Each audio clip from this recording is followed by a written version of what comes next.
Doctor Farooq Abdullah साहब, अदीब साहब और मंच पे बैठे सभी मेरे सीनियर हैं, यहाँ सब सिविल सोसाइटी के लोग।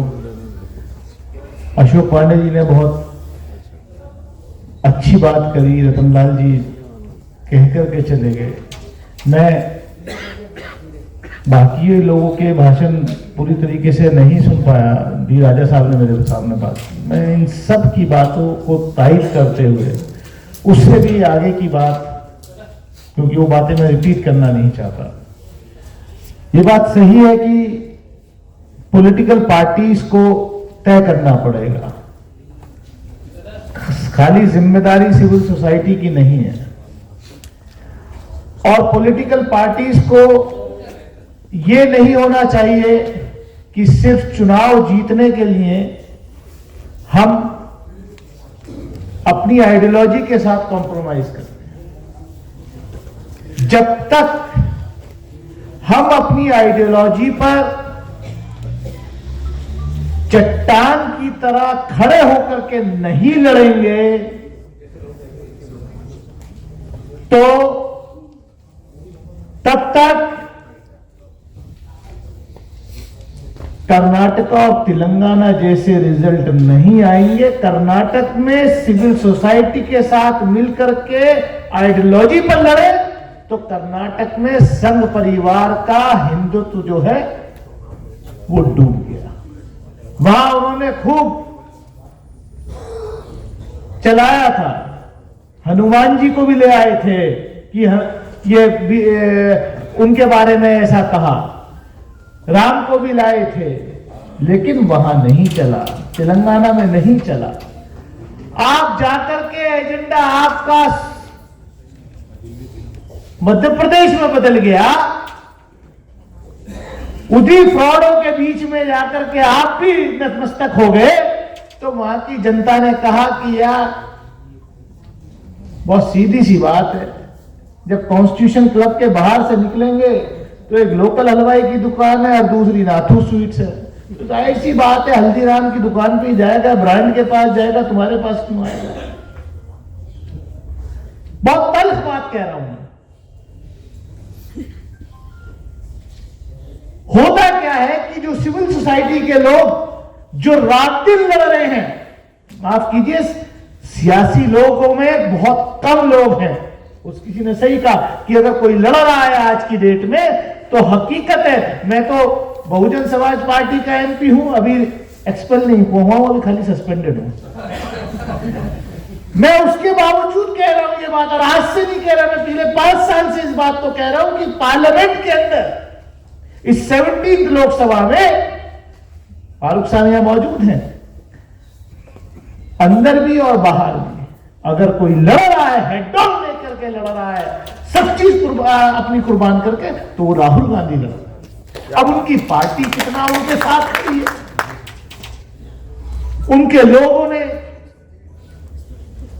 अब जो आप जैसे लोग हैं, आप यहां कर्नाटक में जाकर के महसूस किया इलेक्शन में कि हां हम मेहनत कर रहे हैं, तो हमारे उसूलों पर यहां लड़ाई लड़ी जा रही है। वो लड़ाई जीती, वो जंग जीती, लेकिन वो काम मध्य प्रदेश में नहीं। बात सही है कि मुसलमान आज की डेट में ऐसा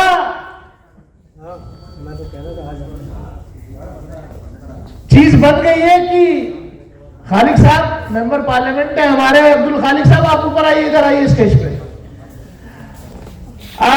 ऐसी चीज बन गई है कि सबसे आसान तरीका है खाली मुसलमान को दिखाओ और बाकी कोई इकट्ठा नहीं। हल्द्वानी की घटना कल घटी है, किसी से छुपी नहीं है। क्या हुआ? क्योंकि उत्तराखंड की सरकार तो इस प्रोजेक्ट पे बहुत दिन से काम कर रही थी, बीजेपी और आरएसएस। आप कह रहे हैं कि रेलवे की जमीन पर से एनक्रोचमेंट हटाने की बात हो रही थी, लीगल स्ट्रक्चर था। मैं बीइंग अ पार्लियामेंटेरियन, पार्लियामेंट की लोकसभा की एस्टिमेट्स कमेटी का मेंबर होने के नाते हमने अभी 3-4 महीने पहले ही एस्टिमेट्स कमेटी में रेलवे मिनिस्ट्री को बुलाया, चेयरमैन रेलवे बोर्ड को बुलाया। हमने कहा साहब रेलवे की कितनी लैंड जो है एनक्रोच्ड है, तो हैरत होगी कि 1 लाख एकड़ से ज्यादा लैंड जो है रेलवे की एनक्रोच्ड है, लेकिन सिर्फ एक हल्द्वानी में एक बस्ती, गरीबों की बस्ती वहां बसी हुई थी, तो सारी ताकतें जो है वो एनक्रोचमेंट हटाने की बात करते हैं। और ये तरीका है क्या? मैं वायलेंस के खिलाफ हूं, हर तरीके के वायलेंस के खिलाफ हूं। Violence has no place in a civilised society, लेकिन जिस तरीके से वहां कल की तस्वीरें सामने आ रही हैं और उसके बाद जो हो रहा है, हमने दिल्ली में भी देखा था। दिल्ली के दंगों की साजिश जहां रची गई, वो भी पॉलिटिकल फायदा उठाने के लिए हुआ। अब कितने बेगुनाह आज जेलों में है। मुझे पता नहीं कि जिस वक्त हम यहां बात कर रहे हैं कि हल्द्वानी में कितने नौजवान बेगुनाहों को केस लगा करके जेलों में ठूसा जा रहा है। अब तो कोर्ट ने भी कह दिया कि यूएपीए में जो है bail is an exception, not rule. तो हम देख ही रहे हो उमर खालिद और इन लोगों के कैसे डेट पे डेट आ रही है। और इसी देश ने देखा कि किसी पर अगर केस लग गया, अगर किसी गोदी मीडिया के एंकर पे लग गया, तो रात को ही हाईएस्ट कोर्ट के दरवाजे खुल जाते हैं, उसको बेल दे दी जाती है। ये सवाल खाली कौन जीतेगा कौन हारेगा वो नहीं है, लेकिन अगर इस मुल्क की सेकंड लार्जेस्ट रिलीजियस पॉपुलेशन का एहतमाद इस मुल्क के सिस्टम में से उठ जाएगा, तो वो ज्यादा खतरनाक है। अगर इस मुल्क में लोगों का एतमाद उनके वोट देने की प्रक्रिया से उठ जाएगा, तो इस मुल्क के लोकतंत्र पे से विश्वास उठ जाएगा। और आज यही हो रहा है। ईवीएम की बात हो रही है। हमसे कहा कि साहब आप तो ईवीएम के जरिए जीत के आए थे, क्योंकि हम ईवीएम के खिलाफ।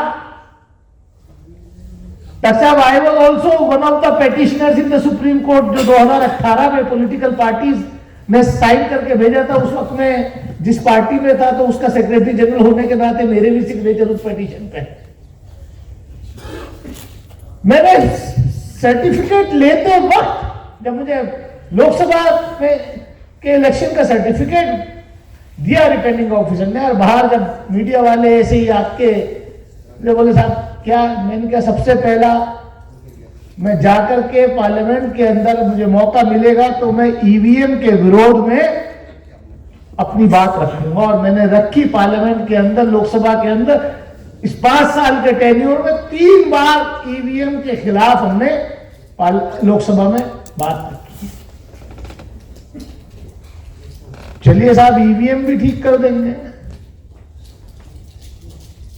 लेकिन कोई मसीहा मसीह की तरह कोई मसीहा आ गया और हाथ से बैलेट से भी अगर चुनाव होने लगे, तो क्या होगा जैसे चंडीगढ़ के मेयर इलेक्शन में हुआ।